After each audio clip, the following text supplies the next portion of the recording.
चुनाव के नतीजों का ऐलान हो रहा है, आपको सीधे वहां लिए चल रहे हैं। The counting of votes commenced at 6 p.m. The ballot box was opened in the presence of the candidate, Shri Gopalakrishna, authorized representatives of the contesting candidates, election observers and counting officers whom I had appointed. इस वक्त की बड़ी खबर आपको बता दें, वेंकैया नायडू देश के अगले उपराष्ट्रपति होने जा रहे हैं। उन्होंने उपराष्ट्रपति पद का चुनाव जीत लिया है। गोपाल कृष्ण गांधी, जो कि यूपीए के उम्मीदवार थे, उन्हें हराकर उन्होंने ये चुनाव जीता है। नतीजों का ऐलान हो रहा है, वो आपको सुनवाते हैं। 777 वोट। इस वक्त की बड़ी और अहम खबर आपको बता दें, वेंकैया नायडू ने उपराष्ट्रपति पद का चुनाव जीत लिया है। गोपाल कृष्ण गांधी को उन्होंने हराया है। हालांकि ये नतीजा पहले से तय माना जा रहा था, जिसमें संख्या बल जो है वो एनडीए के पास मौजूद था और इसीलिए लगभग ये तय था कि वेंकैया नायडू ही देश के अगले उपराष्ट्रपति होने जा रहे हैं। उपराष्ट्रपति चुनाव में लोकसभा और राज्यसभा के जो सदस्य हैं वो वोट करते हैं। इसमें विधानसभा और विधान परिषद के सदस्य वोट नहीं करते, राष्ट्रपति के चुनाव की तरह। और इसीलिए आज सुबह वोटिंग हुई और नतीजे जो हैं वो अब सामने आ गए हैं। वेंकैया नायडू ने उपराष्ट्रपति पद का चुनाव जीत लिया है और देश के अगले उपराष्ट्रपति होने जा रहे हैं। As the first preference vote secured by Shri Venkaiah Naidu M was greater than the requisite quota, I, in my capacity as returning officer, declare Shri Venkaiah Naidu M duly elected to the office of the Vice President of India. Overall, the 15th Vice Presidential election was conducted in a free, fair and orderly manner.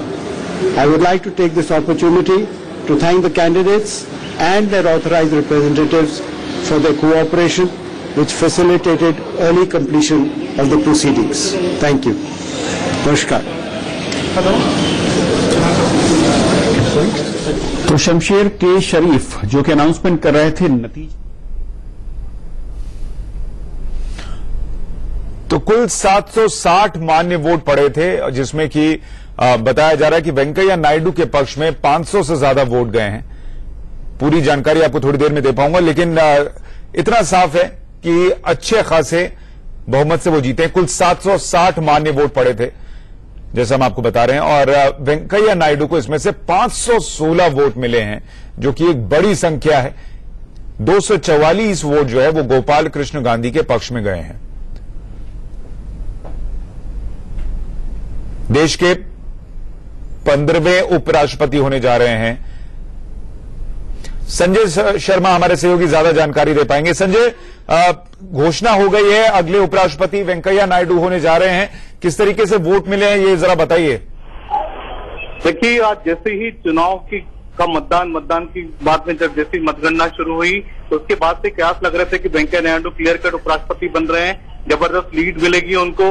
और कुल मिलाकर के 516 वोटों की जब घोषणा हुई कि वेंकैया नायडू को 771 जो टोटल वोट मिले थे, उसमें से 11 वोटों को रद्द कर दिया गया, लेकिन बाकी वोटों में से 760 मतों में से वेंकैया नायडू को 516 वोट मिले और 244 वोट मिले गोपाल कृष्ण गांधी को, यानी करीब 272 मतों से वेंकैया नायडू को विजयी घोषित कर दिया गया। उनको देश का अगला नया उपराष्ट्रपति चुन लिया गया है और अब ये चुनाव का प्रमाण पत्र देने के लिए कुछ चुनाव अधिकारी उनके घर पे जा रहे हैं, वेंकैया नायडू के घर पर जा रहे हैं। स्वर्ण अक्षरों से लिखा हुआ प्रमाण पत्र वेंकैया नायडू को दिया जाएगा। सुशांत, और शपथ कब लेंगे वो?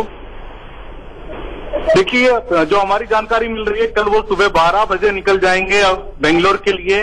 बेंगलोर से फिर वो तिरुपति जाएंगे दर्शन करने के लिए, वहां से नेल्लोर जाएंगे अपने गांव की मिट्टी को अपने सिर माथे पे लगाएंगे और वापस में दिल्ली आएंगे। दिल्ली 9 तारीख को पहुंचेंगे। 9 तारीख को सभापति की चेयर पर अपना पदभार संभालेंगे वेंकैया नायडू। 9 तारीख तक वेंकैया नायडू दिल्ली से बाहर रहेंगे। सुशांत, 9 तारीख को ही वो अपना पदभार ग्रहण करेंगे दिल्ली आकर। जी, हमारे साथ हमारे सहयोगी रजत राकेश टंडन और यतेंद्र भी इस वक्त जुड़ रहे हैं इन नतीजों पर ज्यादा जानकारी के साथ। रजत, पहले आपके पास आ रहा हूं। गोपाल कृष्ण गांधी की हार पहले से ही लगभग तय मानी जा रही थी, जो समीकरण थे, लेकिन जो आंकड़े दिख रहे हैं वेंकैया नायडू के पक्ष में 516 वोट, क्या इसकी संभावना है कि विपक्ष के भी कुछ वोट उनको गए हैं? देखिए मुझे कम लगता है, लेकिन हाँ पिछली बार के मुकाबले जसवंत सिंह को ज्यादा वोट मिले थे, गोपाल कृष्ण गांधी को कम वोट मिले हैं। सुशांत, अगर बड़ा इंप्लीकेशन इसका देखेंगे तो 3 साल से एनडीए की सरकार थी, लेकिन महत्वपूर्ण पोस्ट जो थी, चाहे सीधे हाथ पे मेरा राष्ट्रपति भवन हो या पीछे पार्लियामेंट हो, वाइस प्रेसिडेंट की पोस्ट हो, वो कांग्रेस के रिजिम में बनी थी। लेकिन आज आप कह सकते हैं कि प्रेसिडेंट भी एनडीए कैंडिडेट थे जो कि जीत गए, रामनाथ कोविंद जी।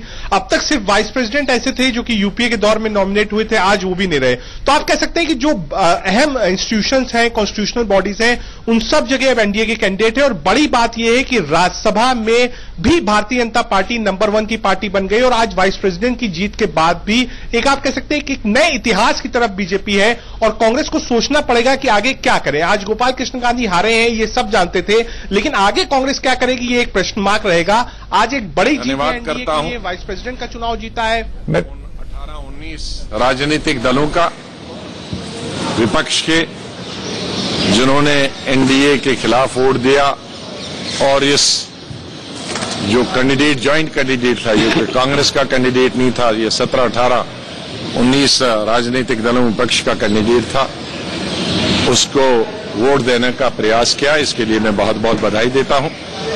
और एक चीज इसमें देखने में आई कि हमको विपक्ष का जो पहले कैंडिडेट था राष्ट्रपति पद के लिए, उसको 225 वोट आए थे, और इसमें 244 वोट आए, तो बढ़े ही हैं, तकरीबन 19 वोट बढ़े हैं। तो ये अच्छी खुशी की बात है कि वोट घटे नहीं हैं। सरकार के पूरे प्रयास के बाद भी, यहां तक कि उन्होंने हमारी पार्टी के एमपीज को और सभी पार्टी के एमपीज को अप्रोच भी किया था, तो उसके बावजूद भी हमारे जो संख्या है वो तकरीबन पिछले 20 दिनों में प्रेसिडेंट इलेक्शन के बाद बढ़ी है, तकरीबन 19 वोट घटे नहीं है। बहुत बहुत एमपीज का धन्यवाद, पॉलिटिकल पार्टीज का बहुत बहुत धन्यवाद। आपके भी कैंडिडेट दे रहे हैं, क्या कहेंगे? वोटिंग भी हुई है, टीएमसी के कुछ कैंडिडेट एब्सेंट रहे हैं, जिसमें इंडिपेंडेंट आपके भी हैं। अब उसकी इंक्वायरी करेंगे, कौन कौन रहा है, एब्सेंट रहा है और क्यों रहा है, उसके जरूर हम जानकारी सभी दल अपने अपने दल के एमपीज के बारे में। 19 विपक्षी पार्टियों के एमपी, अब ये बात करें, 19 विपक्षी पार्टियों के एमपीओ ने वोट डाला। उनमें से अगर कुछ ऐसी बात हुई, कोई इनवैलिड हुआ या क्रॉस वोटिंग हुई, वो अपने अपने पार्टियां वो उसके बारे में देखेंगे। लेकिन बात यह है कि पिछले बार प्रेसिडेंट से ज्यादा वोट इस बार हमें विपक्ष को मिले, and this is a political fight, as we always said, is a fight between two political trends, those who want to strengthen the constitutional order in our country, and that is why we put up Shri Gopal Krishna Gandhi. We are very grateful to him to have consented to be a candidate, of the united opposition. We are extremely grateful to him, and I think this campaign was done in a very dignified manner, and so to put on record our thanks to Mr. Gopal Krishna Gandhi.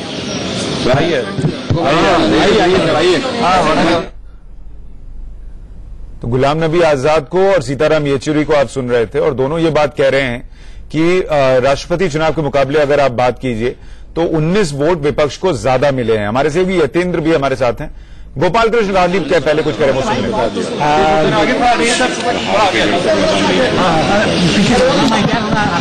सबसे पहले मैं श्री वेंकैया नायडू गारू को अपनी बधाई देता हूं, congratulate him on his victory and wish him all the best in his new office of Vice President of all the sections of India. Secondly, I would like to thank all the honourable members of Parliament for having voted for me. I refer to those who have voted for me, and I believe the number that has voted for me is beyond the expectations of certain calculations. I thank all of them very deeply and sincerely. They represent different political persuasions. They come from different parts of India, and they had all come together to vote for what they thought was the national good, which is the affirmation of the right to free thought, to free speech, the right to hold a different opinion, and the duty to serve the cause of pluralism and secularism in India. I thank all of them. I also thank the political parties and the leaders who endorsed the inclination and the indications of the members of parliament for having nominated and supported. Finally, I would like to say to all the honourable members of parliament, across the party divides, across the divide of this vote, I would like to say to all of them, honourable ladies and gentlemen, you carry a great responsibility and a great weight on your shoulders, and may you discharge your responsibilities in the tradition of the great parliamentarians of our country with diligence and courage. Above all, the word of your conscience and the word of the Constitution guiding.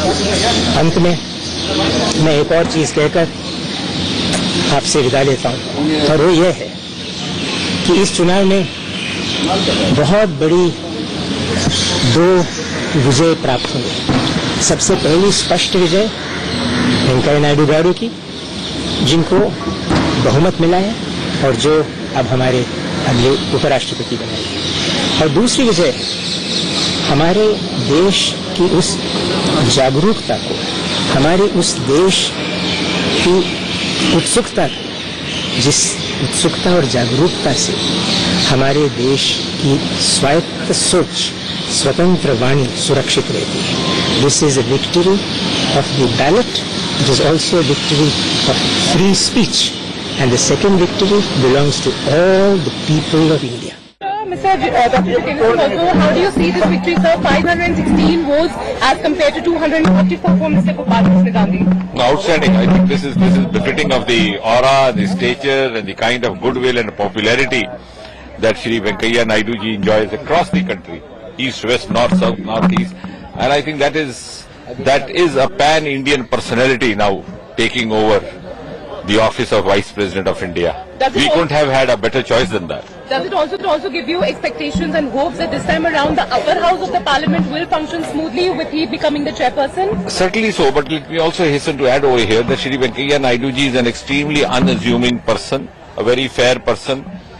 He follows a discipline himself and expects others to follow, and therefore it's not that he would be exercising discipline at the cost of any one section of the house. He would be fair to all, but at the same time we have the confidence that he has the capacity to restore the semblance of the seriousness of working in the house, which had gone amiss for quite some time. Sir, also given the fact that 516 was the BJP was expected he will cross the 500 mark, but this time around 516 was 244 for Gopal Krishna Gandhi, and he has the big chair of being the chairperson of the upper house. I think what is most interesting is that many of those who might have voted against Shri Venkaiah Naidu ji because of their party constraints would have in their heart of hearts wished to vote for him. I mean, that is the aura and pan-India popularity and acceptance of somebody like Venkaiah Naidu. Do you see this as a debacle for the Congress and the opposition parties as well?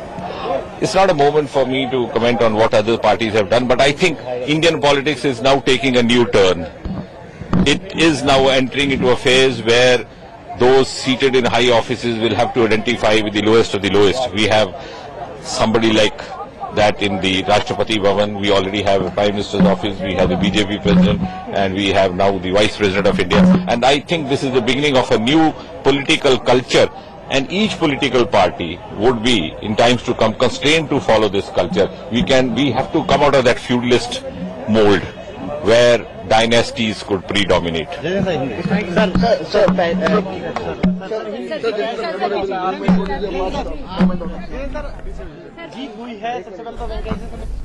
और हमारे साथ हमारे सहयोगी यतेंद्र और रजत राकेश टंडन दोनों बने हुए हैं, और जैसा यतेंद्र कहा जा रहा है, जो रिएक्शंस आ रहे हैं उसमें भी कि जीत तो लगभग तय थी, लेकिन पॉलिटिकल सिनेरियो में आप देख रहे हैं कि किसको कितने वोट पड़े, और विपक्ष ये गिना रहा है कि 19 वोट जो हैं वो ज्यादा पड़े हैं राष्ट्रपति चुनाव के वक्त से। लेकिन उसमें हमको ये भी देखना होगा कि जेडीयू ने पहले ही कह दिया था कि वो गोपाल कृष्ण गांधी को वोट करेंगे, चाहे वो भले ही अब इस वक्त बीजेपी के साथ हो, तो फिर उनके वोट चले गए हैं, तो बहुत ज्यादा इधर उलटफेर हुआ हो ऐसा लगता नहीं इस वोटिंग में।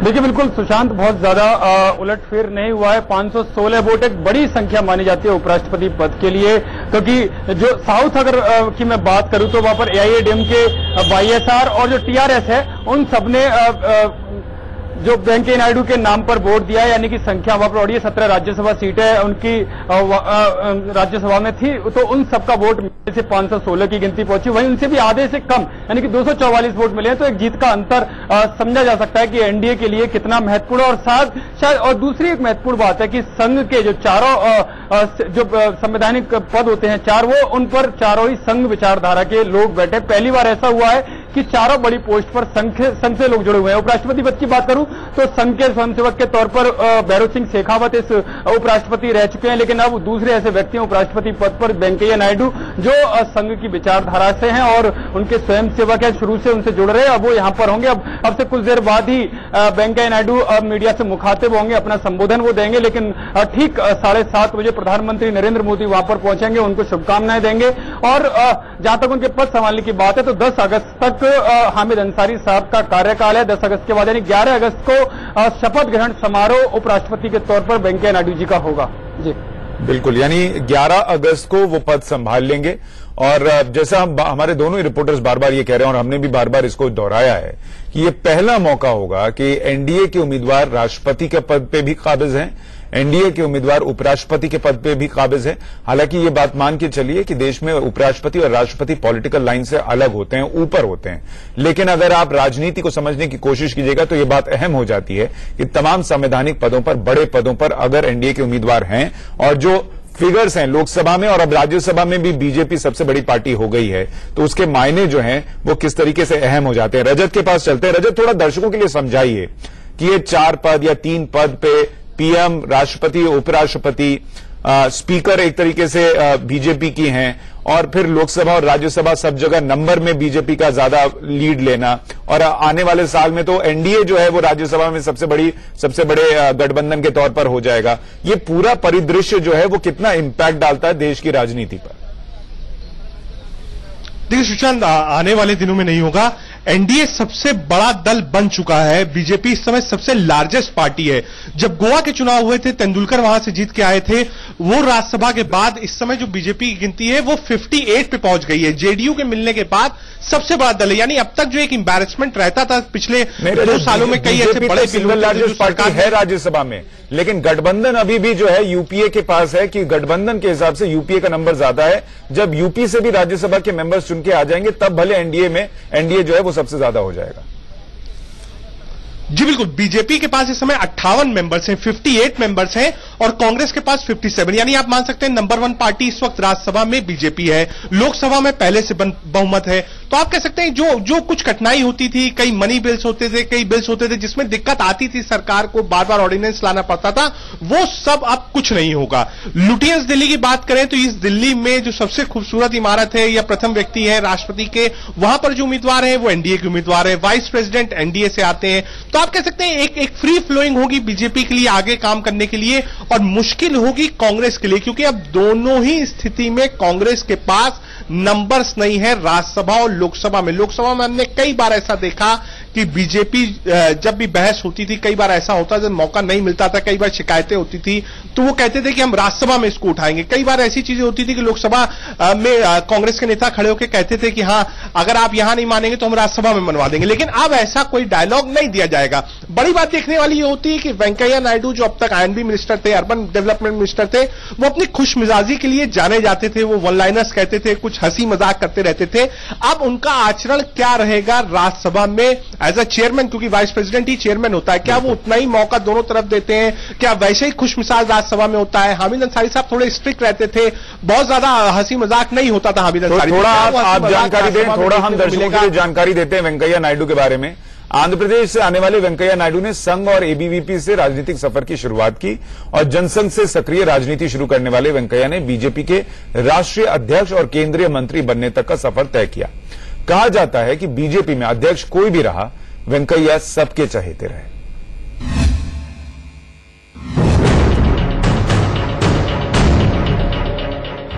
आंध्र प्रदेश से आने वाले वेंकैया नायडू ने संघ और एबीवीपी से राजनीतिक सफर की शुरुआत की। जनसंघ से सक्रिय राजनीति शुरू करने वाले वेंकैया ने बीजेपी के राष्ट्रीय अध्यक्ष और केंद्रीय मंत्री बनने तक का सफर तय किया। कहा जाता है कि बीजेपी में अध्यक्ष कोई भी रहा, वेंकैया सबके चहेते रहे।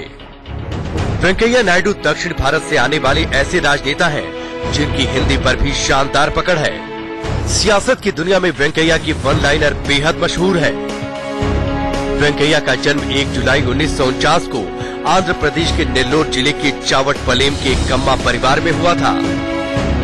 वेंकैया बचपन के दिनों में ही आरएसएस से जुड़ गए। उन्होंने बीआर हाई स्कूल नेल्लोर से अपनी स्कूली पढ़ाई पूरी की। इसके बाद बीआर कॉलेज से ग्रेजुएशन किया। फर्स्ट डिवीजन से ग्रेजुएशन करने के बाद वेंकैया ने आंध्र यूनिवर्सिटी विशाखापत्तनम से लॉ की डिग्री ली। 1974 में वो आंध्र यूनिवर्सिटी छात्र संघ के अध्यक्ष निर्वाचित हुए। 1972 में वेंकैया जय आंध्र आंदोलन के दौरान पहली बार सुर्खियों में आए। छात्र राजनीति के दौरान जयप्रकाश नारायण से प्रभावित होकर उन्होंने इमरजेंसी के खिलाफ आंदोलन में भी हिस्सा लिया। आपातकाल के दौरान वेंकैया जेल भी गए। इमरजेंसी खत्म होने के बाद वो 1977 से 1980 तक जनता पार्टी की युवा शाखा के अध्यक्ष रहे। 1978 से 1985 तक वेंकैया 2 बार आंध्र विधानसभा के सदस्य रहे। 1980 से 1985 तक आंध्र प्रदेश विधानसभा में बीजेपी विधायक दल के नेता रहे। इसके बाद 1985 से 1988 तक बीजेपी की आंध्र प्रदेश इकाई के महासचिव की जिम्मेदारी निभाई। 1988 से 1993 तक राज्य बीजेपी के अध्यक्ष रहे। 1993 में वेंकैया राष्ट्रीय राजनीति में आए और 1993 से 2000 तक बीजेपी के महासचिव, संसदीय बोर्ड के सचिव, केंद्रीय चुनाव समिति के सदस्य और प्रवक्ता की जिम्मेदारी निभाई। 1998 में पहली बार कर्नाटक से राज्यसभा के सदस्य चुने गए। राज्यसभा में लगातार 3 बार कर्नाटक की नुमाइंदगी करने के बाद चौथी बार वो राजस्थान से संसद के ऊपरी सदन पहुंचे। वेंकैया वाजपेयी सरकार में ग्रामीण विकास मंत्री रहे। 2002 से 2004 तक वेंकैया बीजेपी के राष्ट्रीय अध्यक्ष भी रहे।